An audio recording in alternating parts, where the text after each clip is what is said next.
Hello, I'm CG Ian. This is our quick video to show how to change text spacing in Canva.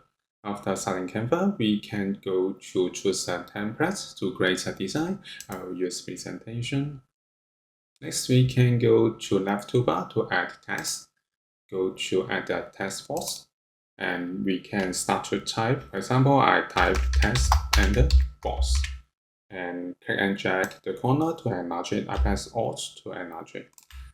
Next, we can go to select the text box and go to top option bar. We can find advanced settings, and we can change the letter spacing, and also we can change the line spacing. Actually, we can go to more settings. We can find the same setting here. So this is how we can change text spacing in Canva. Thank you for watching this video. Hope this helped. Please subscribe this channel. More video we will share with you. I'm CJ Ian. See you in the next video.